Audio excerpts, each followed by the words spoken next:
This video was sponsored by PowerCircle Clothing and Headbusters Food Company in association with Cookup Unlimited. Cookup! It's not a podcast. Yo, Dennis here, back with another episode of This Is Not a Podcast. Y'all already know what the lick read. Make sure y'all like and subscribe and hit that notification button. It's greatly appreciated. So tonight, I'm gonna hit y'all with another story time tonight. But before I do that, hey, you right there, you.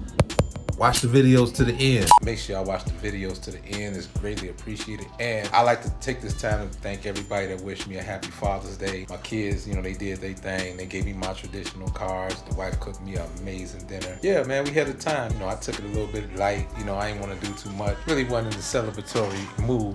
I just want to work. But this is not what this is about. So I decided I'm going to hit y'all with a little story time tonight. Normally, everybody like to tell these superhero stories about how they came out on top and how they some bad mother what and all this good stuff, but I talk about everything. I'm a pretty honest person and I'm a straight shooter. As much as I could tell you all the good about me, if y'all see the title of the video, this is what actually happened. And sometimes, got caught in a sticky situation where it almost got a little technical because a few individuals couldn't keep their emotions intact. The story is quite simple and it goes a little something like this. I won't be long-winded, so I'm just gonna get right to it. Some years ago during my rapper days, I think I was still a rapper then, but I was kind of making my transition. I was on my way getting to that point where I was becoming what I am now, which is behind the scenes guy. Something, even as a rapper, I always inspired to be somebody that's behind the scenes and working closely behind the scenes. I was still a rapper then, but I still had a little bit of edge to me.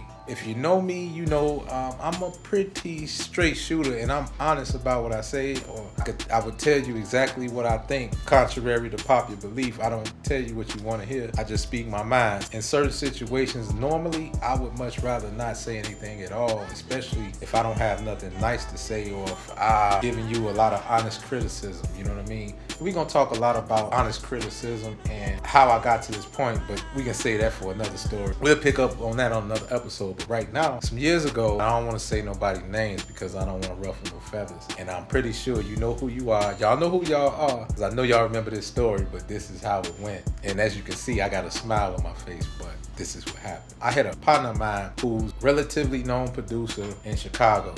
I won't say his name because, we want to keep everybody out of this situation due to the extent of what happened that transpired that night. But everybody knows what I'm talking about. If y'all watching this, y'all know exactly what I'm talking about. I'm going to keep it 100. This is a story where I almost got jumped on. I almost got scraped, literally mangled. I could have got mangled in the studio. You read it right. Almost got mangled in the studio. Almost got jumped, beat up, smashed, foo-fop, in the studio because I gave my honest opinion. And at those times, we was on the west side of Chicago. For those of you who don't know, we had a well-known studio. We were all congregating. I decided that I would pay a visit to my homeboy, and he invited me to the studio. He would always go to the studio all the time. Like I said, he's a producer, and he worked with a lot of legends, a lot of people from a certain era of Chicago. He worked a lot with them.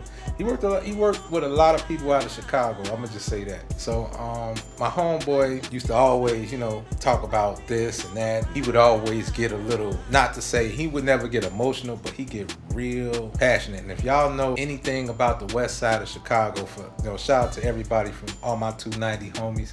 Shouts out to the whole entire 290. I'm a south sider, by the way. I love the west side personally, and I'm from the south side. At this time, we'll just say the west side of Chicago embraced me over the years. It was like welcoming. I'm gonna say that. You know what I'm saying? I don't have really too many bad experiences on the west side. I really don't. A lot of people could say this and that, but I never really had no bad situations, so to speak. But this situation almost got a little technical. My homeboy invites me out to the studio one night. He's talking cash, money, doodle. This is what he do. He like to joke around. He like to laugh. If you on the west side, the behavior everybody like to get into, or either a penis swinging contest, like to brag about this and like to brag about all this crazy stuff and say some outlandish stuff. Everybody, man.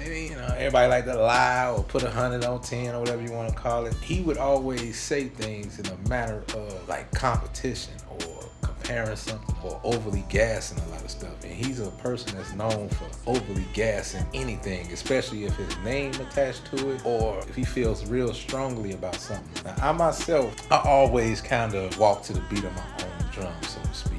lot of foolishness that went on back then, and even like now. This is the reason why I am who I am today. And I'm not saying I had any bad experiences, because I didn't. I could tell you, like, I was pretty active at that time. We always spoke how we felt, like every time we go to the studio. I don't know about y'all or a lot of y'all artists, but we used to keep it honest, and to the point where things were brutal. And when I used to go on the west side, we'll be in the studio, and if you recorded a bad verse, if it wasn't up to par, he'll be the first one to tell you it was trash, give you honest criticism sometimes. And then there's other times he just flat out hating.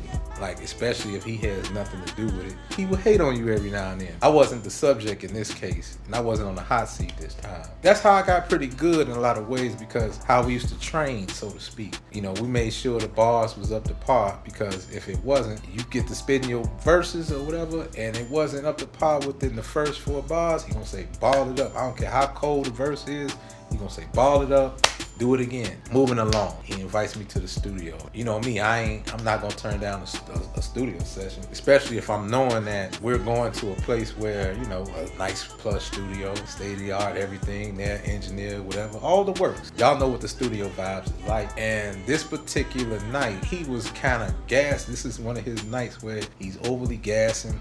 People like, some brothers like to brag a lot, cap a little bit. Ain't nothing wrong with that, but this is my boy, so I know what to expect with him. And he loves to bring me around because he knows I'm brutally honest. He knows we crack a lot of jokes. He knows I don't care what I say. Not nothing malicious or disrespectful, but he knows I don't care what I say when it comes to being honest sometimes. You can't really put me in an awkward position, because I'm gonna say what's on my mind. Sometimes by default it might not necessarily come off the wrong way, but in this case, when I'm around him, it's up basically. So we go to the studio to a session that he's included in as far as playing a producer role and everything. And we're going to a session with some known Chicago artists and a few others here and there, a few up and comers and everything like that. So it was a little bit of everything, but the reason for the season was a few known rappers at that time. Some of you right now will probably call them legends. I'll let you figure it out. I definitely won't tell you, because they know who they are. It is what it is, but this is what really happened. So we go in the studio, and I am the only Southsider in the session. No problem, you know what I'm saying? But I want y'all to key in on Southsider. Everybody in the place, in the studio session, it was a pretty big studio, was pretty much from the west side. No problem at all. Even knew a couple brothers in there, a couple rappers, whatever. So we all good. Everything is smooth the whole night until a certain legend, Chicago legend, he's recording a new song. He came in there about 4 or 5 deep maybe. And it's just me and my boy, you know what I'm saying? And there was a couple other people in the place as well. There's probably a few randoms in there. So, like I said, it was a packed section. He's the reason for the season. This legend is the reason for the season. So he goes in the booth, he does his 1-2, and he gets out of the booth, and they play the session out loud.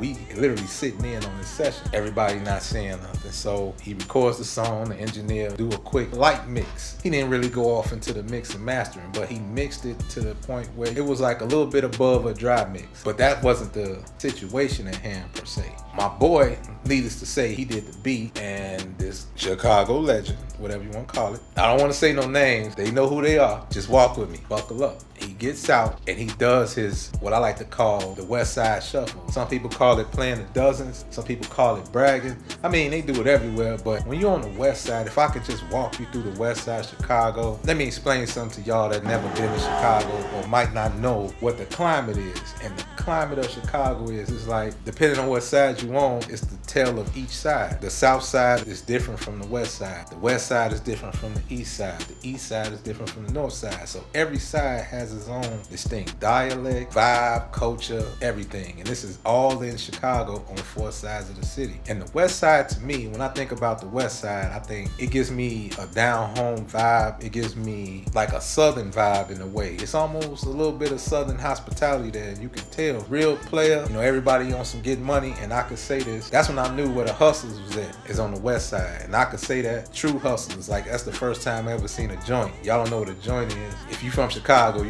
especially out west, you know what a joint is. We don't want to speak too much, but ask anybody from Chicago and they from the West Side, ask them what a joint is. It's not a joint. ask them what a joint is and you'll know what I'm talking about. But we ain't gonna get off into that because, you know, we don't like to dry snitch or self snitch or anything like that. So you figure it out. Now, the West Side always been good to me for the most. I was always treated well, even being from the South Side. Me and a lot of South Siders thought I was from the West Side. That's just how I got engulfed in the culture. They literally adopted me in a lot of ways. You know what I'm saying? So it ain't really a place I really can't go. I'm a pretty cool guy. So my boy, he just get a kick out of me because he will bring me amongst the wolves, in the trenches. And I've met some of everybody, you know what I'm saying, that do some of everything. We ain't gonna, like I said, we ain't gonna say no name. But just follow me with the story. So back to the studio. So this particular Chicago legend, he's done recording for the night. So now at this point, it's a lot of artists in there, a lot of testosterone, a lot of people ready to play their music they've been playing, a lot of people is ready to rap, a lot of people is ready to do a lot of different things is going on right now. Because the session is over now. Now it's time to, you know, so for some of us, we got to show our skills and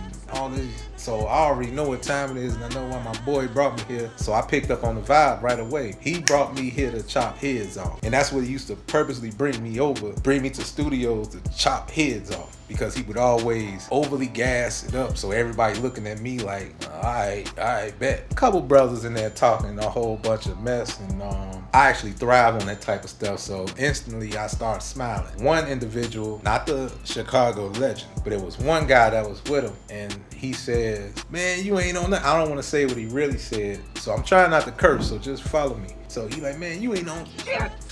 You know what I mean? So I'm like, oh, okay. Well, I could tell you right now, whoever wants problems, I could certainly back it up. So we get the rapping. Needless to say, he got his boots smoked. I said, told y'all. You want some? Who else wants some? Who else wants some of Debo? Well, basically, who else wants some of Debo? It was one of them now. So after I got the first dude up out of there, everybody's starting to feel away because I'm in here wiping all the rappers out. True story. This is not one of them superhero stories. Once again, buckle up. So this is the tone that's being set right now. So now I'm starting to see certain people in that feeling some type of way. So it went from rapping to playing songs. Now I didn't play no songs, but certain individuals that didn't, you know, get off into the business started playing songs. So now after I did what I had to do, got me a couple handshakes, and you know, a couple people was being player about it. A lot of rest of them was just, oh man, you know, man, all right, let me get my man. You know, in Chicago, we from the city of the haters. And sometimes, you know, one of the things that used to go on in Chicago back then, and this is when people actually had to rap. Let's just put that out there. When you actually had to rap. A lot of guys, and this goes on, I'm pretty sure, in every city, some way, shape, or form. Oh man, he all right, but my man's though.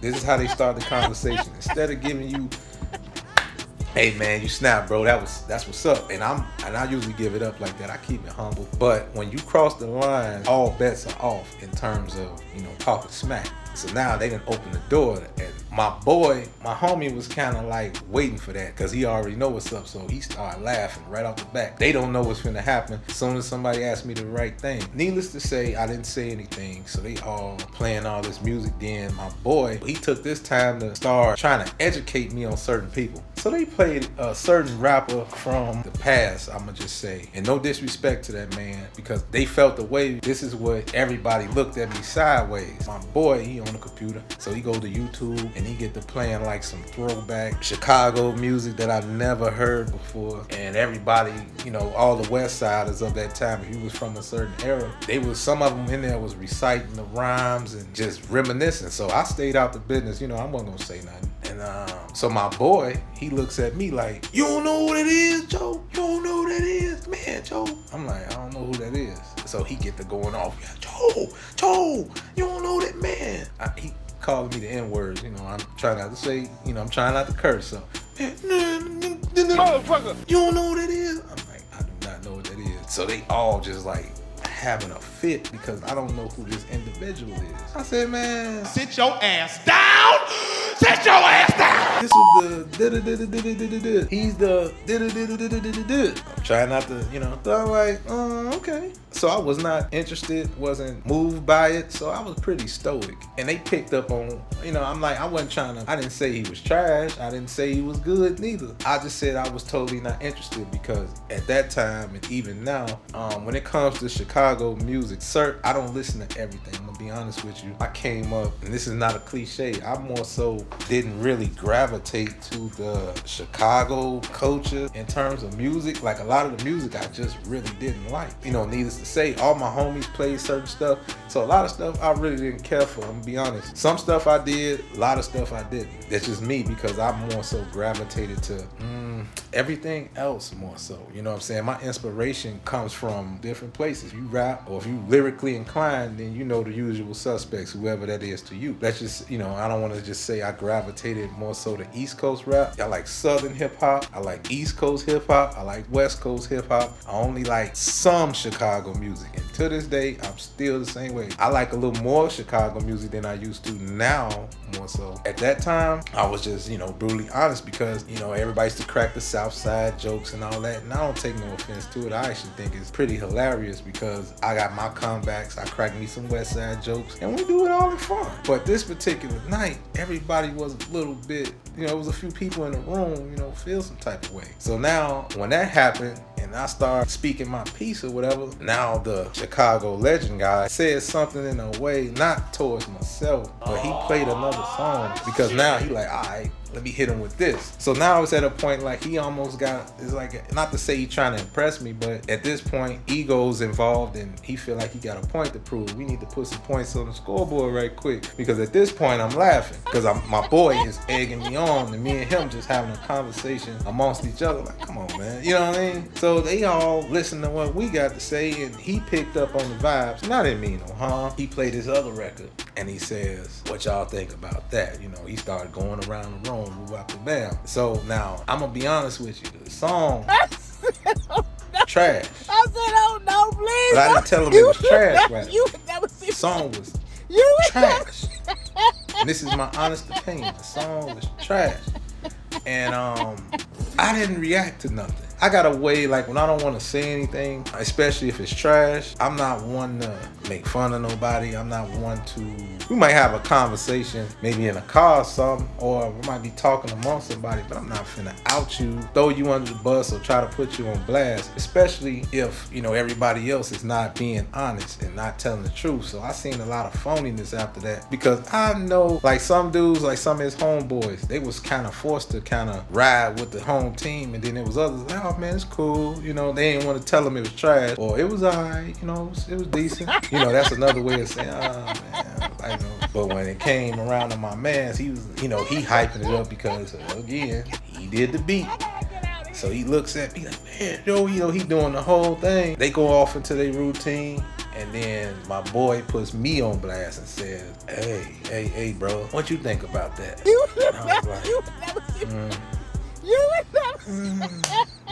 I did like that. That was my response. That was my first time. So then dude say, man, oh man, what I'm saying? Like you ain't rock. You what's up, man? I know you like it, man. This hot. They gassing now at this point. Then I said, oh, okay. That was my next response. Now he said, no, man, what? What's up? What you think about this? I want to know what you think. Here we go. So now everybody looking at me. I'm like,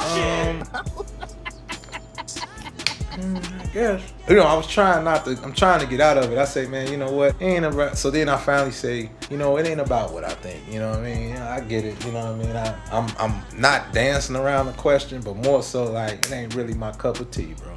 I'm gonna be honest, it's not really nothing I really listen to. So when I said that, I'm looking in the room like, I don't like that shit. For sure, bro. I don't like that shit. and who he think he is? You know, he asked me what I felt. So then my homie laughing because he's smirking, but he laughing at me because he know where this is going. Because me and him talk like this, and we all amongst each other, amongst the crew at the time, you know, this is how we criticize each other. We be totally honest. We keep it 100. He already know what's been do, so he bracing himself because he laughing. So this guy, the legend man, is really pushing the issue because I'm not giving him the answers he want to hear. So he get to pushing the issue more, and I'm like, my man, I don't really listen to this type of music, bro. You know, I feel like I basically said I'm not qualified to critique your music, bro. You ain't got nothing to prove to me, man. They like it, so, you know, it's all good. That wasn't enough for him, so then finally, he pushing the issue, and he said something slick. I'm like, well, you know, was cool. I was like, you can say whatever about me. And then, you know, I guess I kept messing with his ego some kind of way because he wasn't getting what he wanted. He get to talking, you know, hey, I got this plaque, that plaque, what you got, and this, that. I said, I have zero, nothing. I don't even have a wallet, let alone an album. You know, I ain't got no deal. You know what I'm saying? I turned down deals. I never had a record deal. I was offered a record deal 3 times and turned all 3 down. That's the story of mine. That's it. And that's that. Never tried to get a deal again. I didn't try to get a deal then. It's just I I ain't signing shit.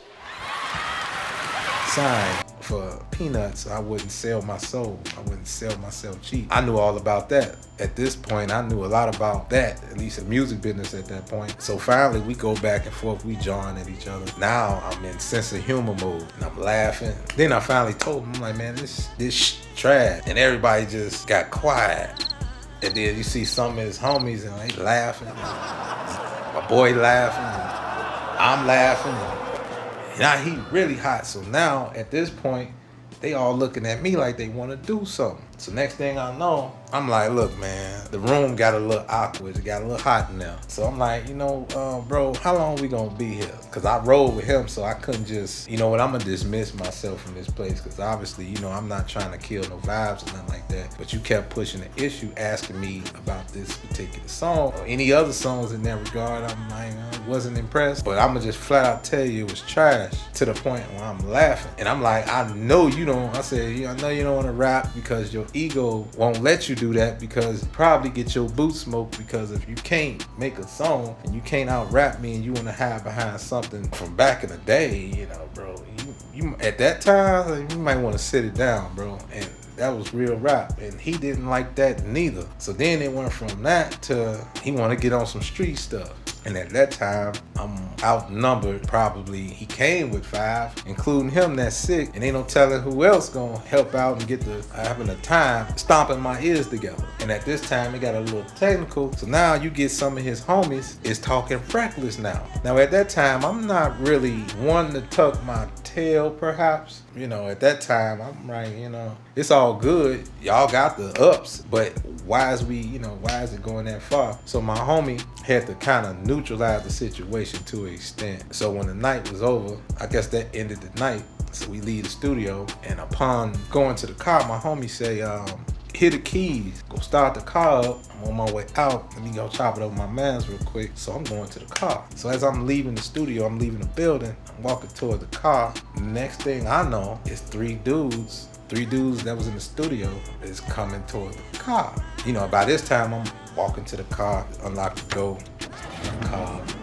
I see these 3 dudes that I recall seeing them in the studio, and they coming towards me as if it's a problem. Some things I have to leave out just for the sake of not self-snitching. But needless to say, they came at me like, oh man, what was that you talking, man? You better watch your mouth, boo, boo, boo, boo, bah, bah, bah, bah. So now they talking reckless, but unbeknownst to them, I had a neutralizer in the car. I'ma just say that. We had a neutralizer in the car, and it could have ended bad. It could have went left. Needless to say, I got saved by the bell by my homeboy. He just so happened to be coming out, and I guess they were talking about what just transpired with him and the Chicago legend. He didn't want to do it, but he ended up calling the goons off me, and he came outside like, see, and he wanted to prove a point to say, see, it could have got real ugly for you, and he talking crazy, but little do he know, I got a neutralizer in the car. I'm gonna say neutralizer because we don't want to say other words or allude to anything like that, but I had a neutralizer in the car. You know, it was at that time, I never left with a neutralizer. If it would have went down, it would have went down, because he sent the soldiers at me because he didn't like what I said, and I really didn't disrespect him. I just told him his music was trash.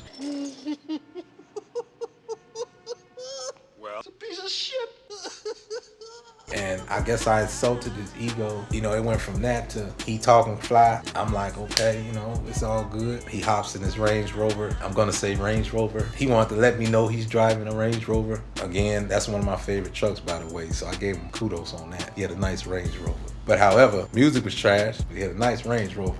I won't say who he is. I won't say where he's from. I won't say what he did because, again, that was years ago. I really don't want to out my mans, and I'm not doing this for clickbait, but this actually happened. I hope I told this story the best way I could. Like I said, I almost got beat down in the studio because I was outnumbered 6-1. Because I knew my mans wasn't gonna ride, but that don't necessarily mean he was gonna let it go down neither, because we was together. He brought me there. He knew what I was gonna do. I knew what I was gonna do if it came down to it, because I know when we was in the studio, I'm an honest person, and I'm gonna say what I feel, especially if you keep pushing the issue. I'm not gonna tell you what you want to hear at some point. That's how I came up, and I had people be brutally honest to me. And the first time somebody critiqued my music when I was coming up, this is early on for the first time, and I got my music critiqued, I didn't take it so well neither. And needless to say, he didn't either. And this is somewhat of an accomplished artist, and not taking nothing away from the brother. They did what they had to do at that time, and not taking away accolades. You can't take nothing away from them. I'm just saying, like, I really didn't care for that particular music, so that's why I was trying to stay out of it. But they wanted to put me in the business. I didn't want to be in the business. And because they didn't like my answer, I almost got my ears stomped together. As you can see, that's the end of my story. I hope I got my point across. I hope some of y'all might be laughing. It is what it is. I could tell you about the good, the bad, the ugly, but that was like a funny moment that could have ended in a sticky situation, because they really could have did me dirty. And I'm not, just because I had a neutralizer doesn't mean that they didn't have neutralizers neither. So it could have really ended really, really bad. And thank God nobody was hurt. Maybe a few feelings was hurt, but nobody was hurt. A few egos got crushed, and me myself, I never really had an ego. But if you want to keep it honest, then I don't mind speaking my mind, or if I have to defend myself in lyrical combat, whatever it's gonna be, then let it be. I just never, I ain't never been raised to be no coward or tuck my tail. I was always raised to mean what I say and say what I mean. And like I say, I'm not one to be critiquing music or telling everybody what I think, because at the end of the day, it shouldn't matter what I think, because it's just my opinion, and I feel like I said, you gotta be G14 classified to, like, that's just like saying, how you like these chitlins? And I don't eat chitlins. What you think I'm gonna say? You know what I mean? So it was kind of like one of them. He made some music that was a acquired taste, and I said what I felt. You kept pushing it. I tried to give him the Walmart answer. I tried to give him the keep it kosher answer. I'm trying to give him a pass. I ain't think he didn't think I was gonna be brutal after a while, but he pulled it out me, and my mans knew what I was gonna do, and I think we had a laugh all the way home. That's the end of my story. I hope y'all enjoyed it. Make sure you like, subscribe, and hit that notification button, and be sure to check out all 3 episodes of the Mud docu-series, which is out right now. We just dropped the 3rd episode a couple days ago, and I hope you check it out. And I want to thank everybody for reaching out. I want to thank everybody for hitting the DMs, and I want to thank everybody for the encouragement. I even had a couple of shorties that I talked to back from the village. They want to participate in a couple things, and now everybody is starting to be just a little bit receptive. But I'm thankful for whatever. I'm thankful for everybody that went on the Instagram post and ran it up. I'm not saying I went viral, but I haven't seen that many likes in quite a long time. So appreciate y'all, man. Y'all make it a little bit worthwhile. Thank you. I appreciate the small wins as well as the big ones. I appreciate every lesson learned. With that being said, I'm going to end this video on that note. And as always, keep God first, stay sucker free, and by all means, get to the money. Peace and love. Stay healthy, and I'm out this joint. Peace.